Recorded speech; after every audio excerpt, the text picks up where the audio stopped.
Hello, everyone. Welcome to the Stephen King Cast, one man's musings on the works of Stephen King. Once I reviewed each of his works in the chronological order of publication, but Ka is a wheel, it all goes round again, and here I am once more on a new phase of the journey to examine each of the endings of the works of Stephen King, to determine whether or not King deserves his reputation for having an inability to successfully land his endings.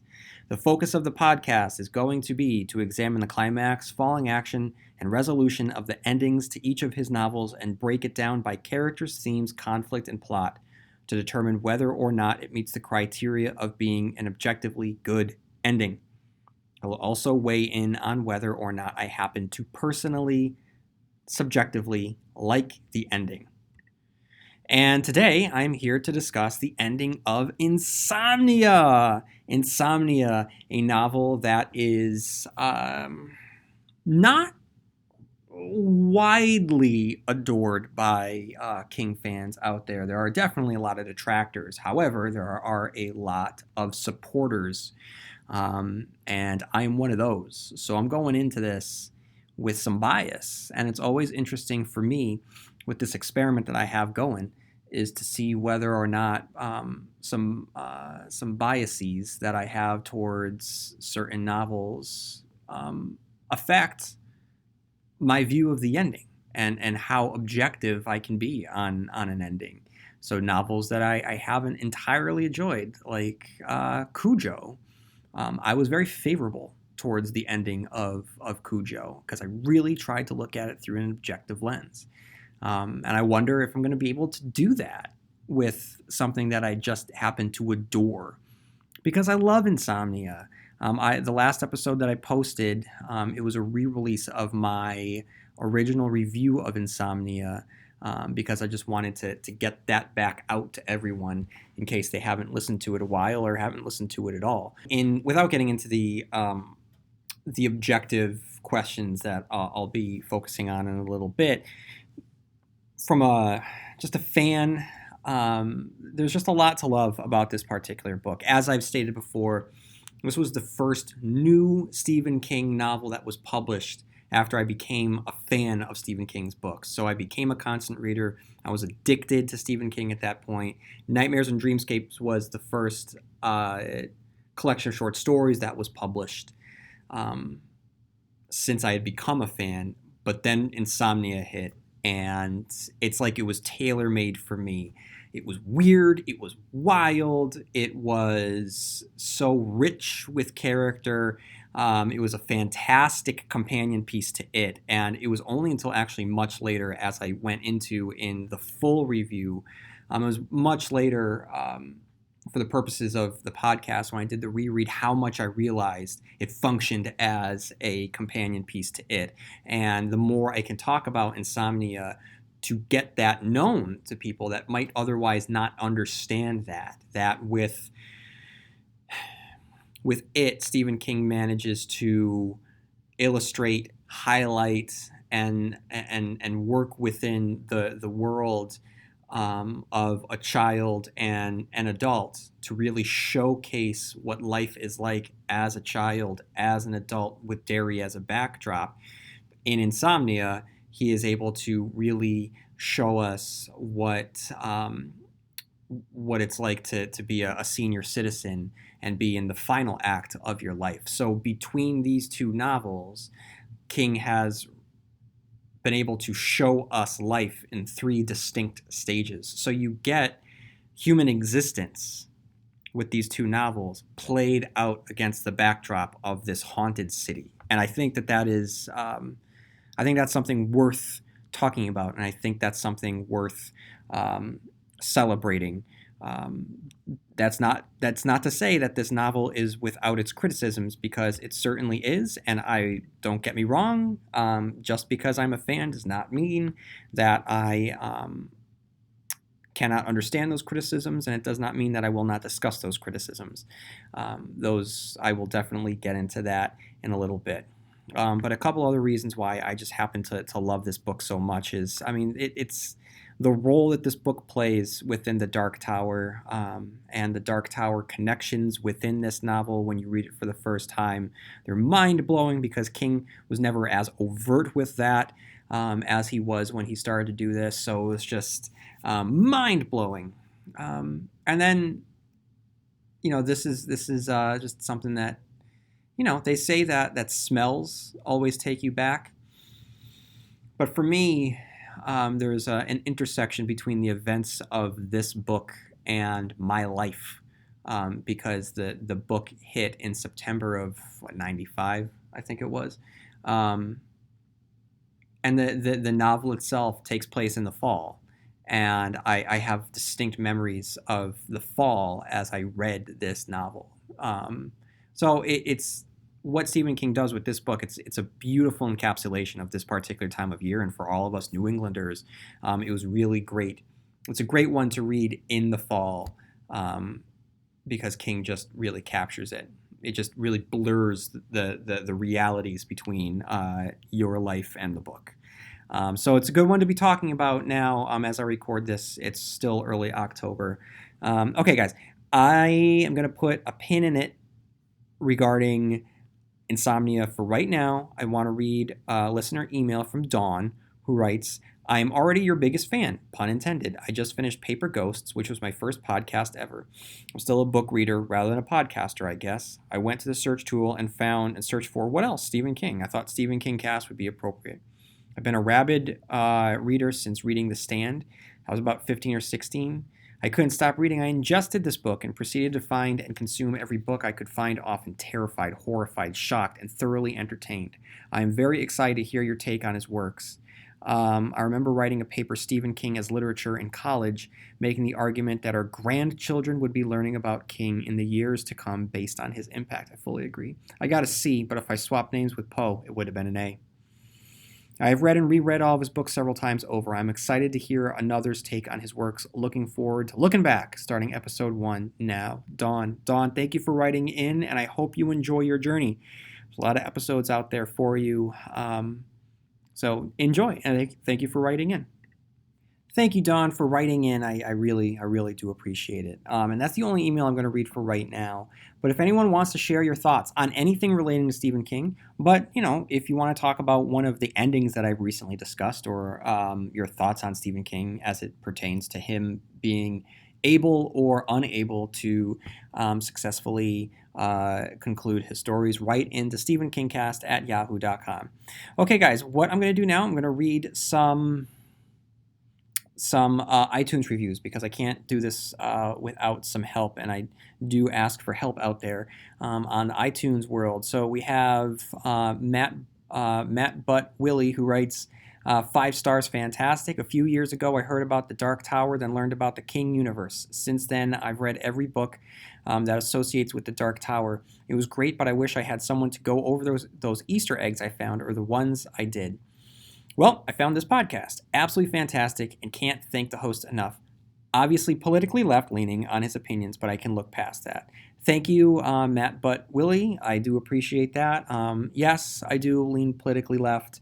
Yes, I do discuss politics. That's actually good for people to know, because we're still early on. And if you're listening to the first time, politics will come up for a couple reasons. One, portions of this podcast are just reflective of my life as a podcaster. People that have been listening to me for the last 6 years have gotten to know certain elements of my life. The birth of my daughter, the death of my dog,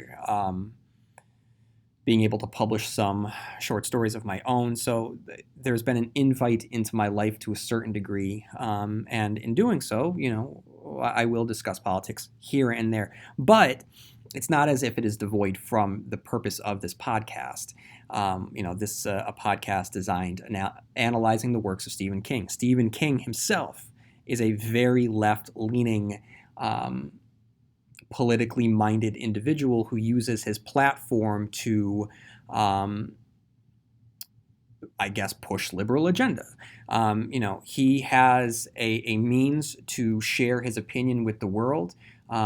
Twitter is very much his platform for criticizing what he sees to be corrupt or disingenuous politicians, So that's something that he does even outside of his writing. As a writer, Stephen King is someone that has always written what he knows, and he uses his voice and his thoughts, and he pours those into his novels, which again tend to be very liberal. So it's for anyone that does happen to be more conservatively minded. All right, um, it is never my goal to alienate a listener or to go out of my way to insult, demean, belittle, or make someone feel bad because of a way in which they might feel or vote.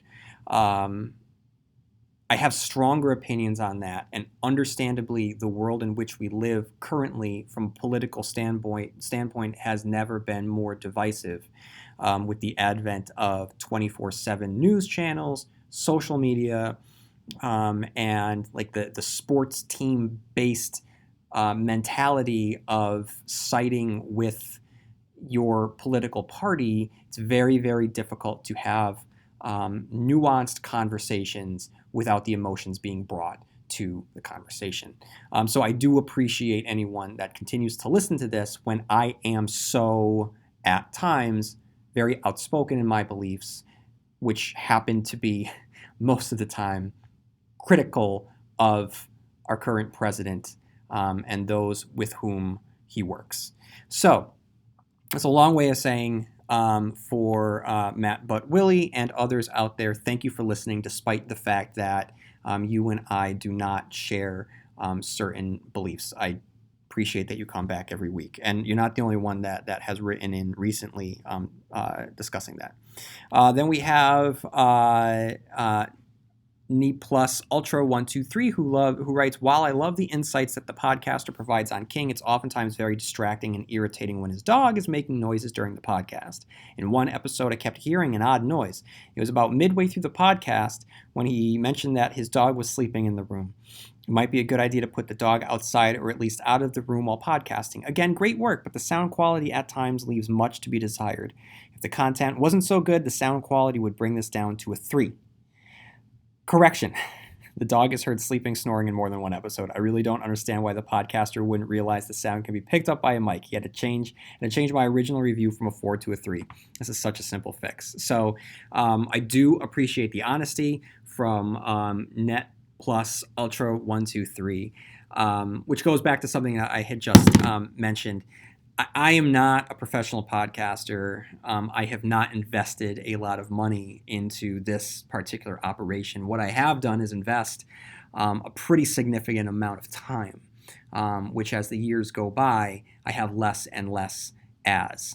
So while you all know me as Constant Reader, the podcast host of the Stephen King cast, that's only one small component of who I am. I'm a husband, a father, and an employee of a job that takes up a lot of my time. So the reason why I say this is that from the get-go, from the design, that this was designed for me to just be a way to get these thoughts to you so that we could share in a very much like a hangout session what Stephen King means to us. And yeah, that does mean that I don't have a booth. I don't have a room to myself. In the episodes, at times, you'll hear a refrigerator kicking up behind me. You will hear you'll hear laundry going maybe in the corner. You might hear footsteps upstairs from my wife, or you might actually hear the sound of her talking to some friends every now and then. You're going to hear some background noise. It can happen at times. It's not always, but it can happen, and that's good for new listeners just to know what you're getting in for. So that can be off-putting because a lot of you listening are probably just like, I don't care. Like I don't care about your life, dude. I just want to hear what you have to say about Stephen King. I get it, totally get it. But I also know that there is another camp who has followed me on this journey and kind of has appreciated those little touches, the window into who I am. So it's a two-way street, and it's not for everyone. But I do appreciate you taking the time to write in. Let's see, and then we have Kaman1226, who just lost it, who writes, great stuff, 5 stars. I may be the rarest constant reader, a conservative. who loves Stephen King. The host of this podcast, Constant Reader, is thorough, intelligent, and humorous. He gives his analysis a special touch of heart that you don't see a lot with the podcasts. While there is a lot to appreciate from this podcast and the host, there is something unheard of in today's society. He leaves the politics at the proverbial door. While the host has mentioned that he is a liberal, I have not felt uncomfortable listening to this podcast once, something I can't say about most other podcasts I listen to. Thank you for that. Please keep up the great work and throw a treat at your dogs for me. Cammon1226 actually kind of combined the last two reviews into one review. So I appreciate the shout out for the dogs. Just like, at Matt But Willie, I do, I appreciate that, and I appreciate you, letting me know that this is a podcast that you will come back to, despite the fact that we might disagree on some stuff. So thank you for writing in. I liked hearing that. It's important, I think, for us to be able to share those experiences. Okay. And then I have WI Steve 83, who writes 5 stars. Great, thorough podcast. I've been enjoying this podcast as I make my way through a reread of all of King's works. I like the attention to detail, and I think the decision to go back and look through all of his endings to King's novels is a great way to keep the podcast going. Now all we need are episodes covering a few books neglected along the way. Smiley face. There are a couple out there that I will definitely get to. Then we have CMN Neems, who writes 5 stars. Great listen for both constant readers and those new to King. Excellent insight from an analytical reader, and also provides a great roadmap for your own interpretations of not just King's works, but any fiction you enjoy. Awesome. Thank you so much. Full Tilted writes, excellent, 5 stars. Really great podcast. Smart and insightful. One of the best. Thank you so much. New Amsterdam Fam, 3 stars, who writes, I enjoy this podcast, and perhaps this has been done already, but I no longer have access. But can you please review The Desperation and The Regulators, 2 lesser known and less popular King novels? Or are they Richard Bachman books? Either way, they don't get the attention they deserve. Many thanks. New Amsterdam Fan. I reviewed both Desperation and The Regulators, and to simulate the publishing experience of those 2 novels, I published the reviews of those 2 books on the same day. So all you have to do is go back into the feed to 1996, I think, is when those books came out, and you will get the review of Desperation and The Regulators. Fully agree. They don't get a lot as much love, especially The Regulators. Though I am seeing more conversation around the Regulators online.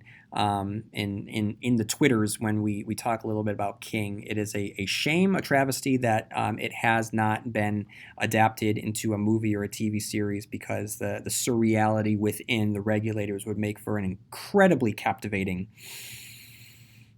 audiovisual experience. And then we have Mrs. KK 1962, who writes, Constant Reader has a voice that will capture you and take you right into the work he is reviewing. Thank you. I've probably been reading Stephen King since before Constant Reader's birth, but he has given me some added insight into the books and a hunger to go back and reread many of them. His insights are spot on, research impeccable. His knowledge of the Stephen King universe stuns me. If you are a Stephen King fan, you would do yourself a disservice by not listening in.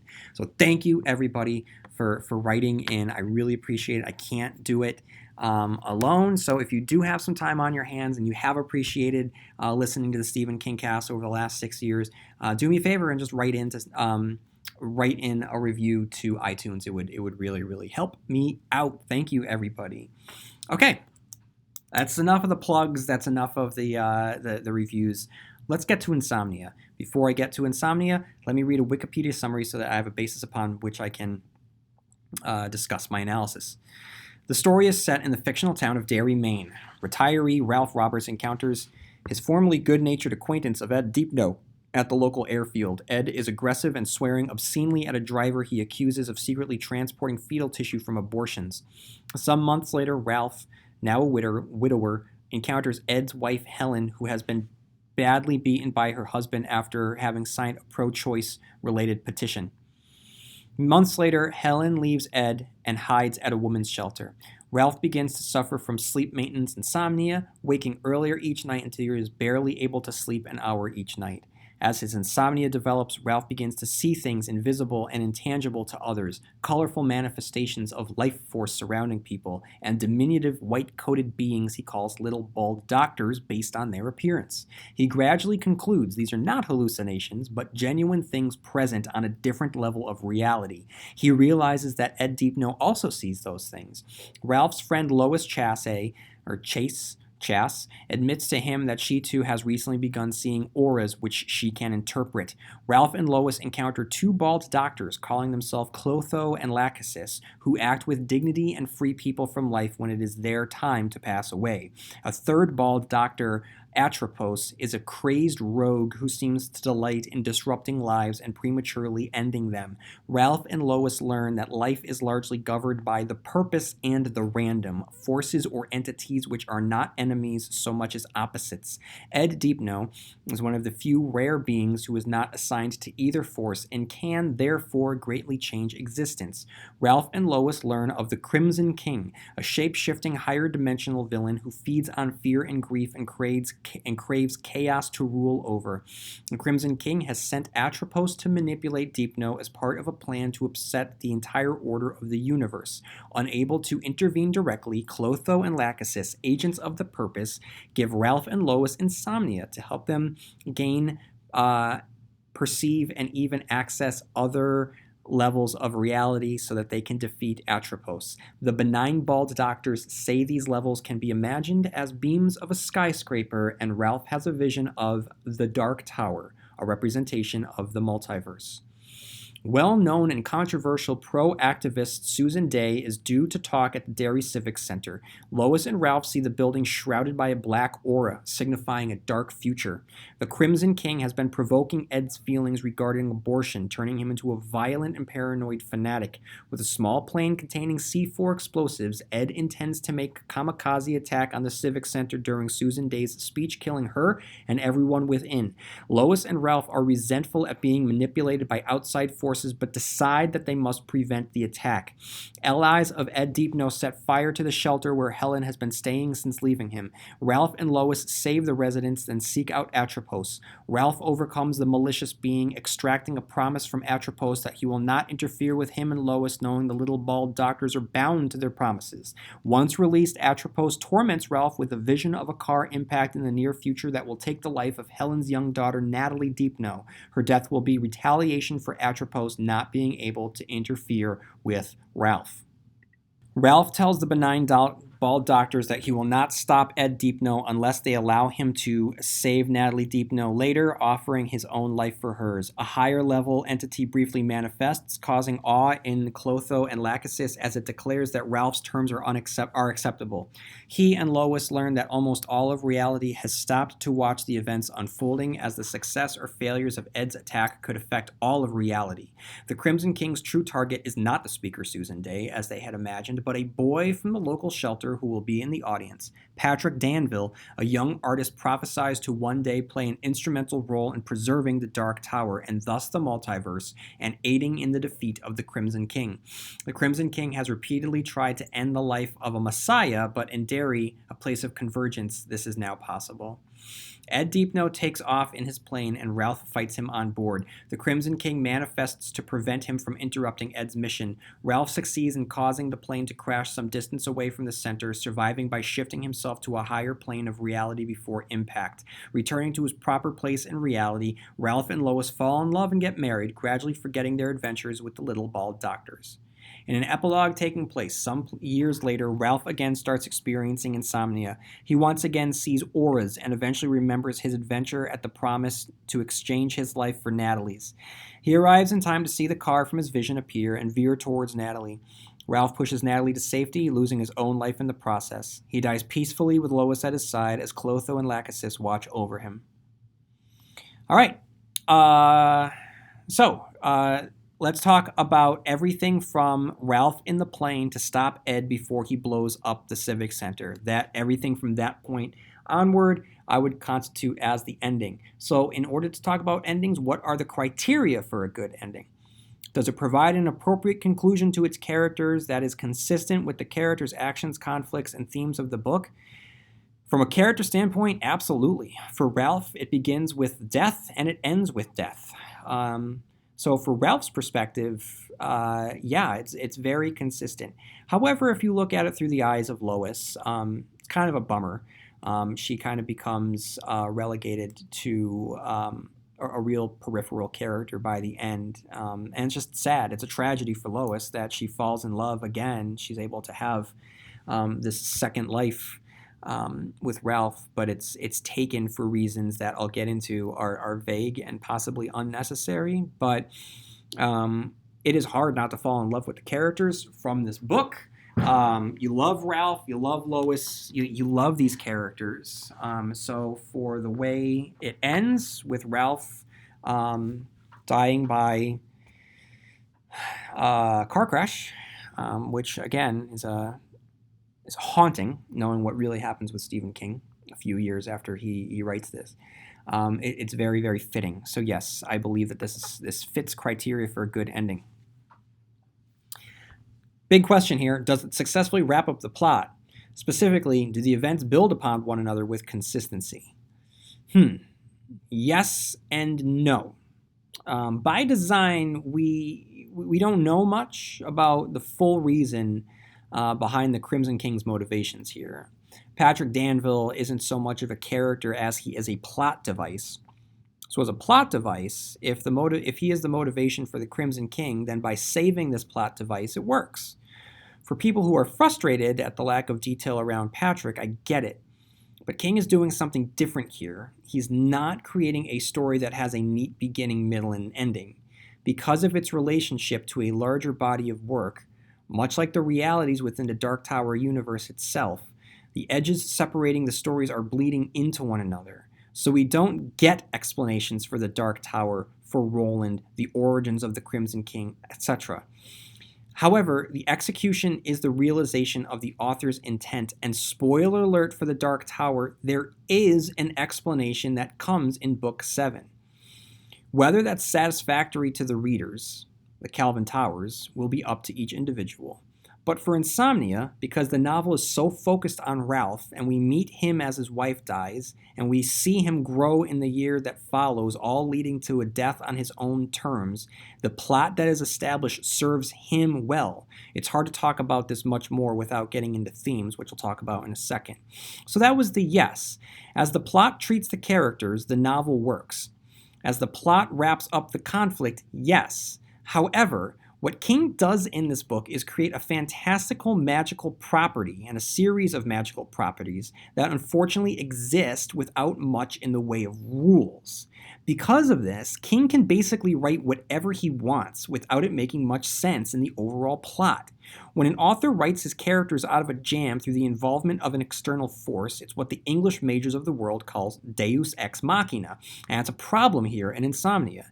The good news is that King had personified the gods in the machine to a certain extent with the little bald doctors. However, he continued to add to the pile of gods in the machine with the off-page appearances of the never-explained, never-seen-again Green Man. The appearance of this character throws an unnecessary last-minute mystery into the story that muddies waters that are already swimming with shape-shifting, astral-projecting devil gods, three spirits of fate, auras, intangibility, reverse aging, and a giant multiversal tower. I know the Green Man is such a small detail, but his appearance in the end only shines a spotlight on a wacky series of rules that King is making up as he goes along. For instance, Ralph is able to defeat the Crimson King because a psychic bomb has been implanted in his arm. The psychic bomb also guarantees that he will take the place of the death of a little girl. Why these two events are linked are never fully explained logically and don't necessarily quote-unquote fit together. I understand that in the climax, it's heroic for the character to sacrifice himself to save the innocent, which is what Ralph is doing on multiple levels. However, the way in which King does this is cosmically unclear. So from a plot perspective, the answer is both yes and no. Does the conclusion serve the theme, symbolism, and motifs? Yes, Ralph ascends to a new level of the tower. It is a beautifully captured depiction of embracing life while aging and going out on your own terms. Yes, I would say that a story that involves him um, lifting up and being able to physically float upward into new planes of reality um, reflects the life that he has after the death of his wife, where he is able to see a beautiful new reality with someone else in this new life that has been created for him. Next question. This question doesn't necessarily mean that it's a guarantee for or against a good ending, but it's kind of like a wild card X factor question that I guess it does help. It does help an ending if the answer is yes. What is the most famous scene in the novel, and does it appear in the conclusion of the story?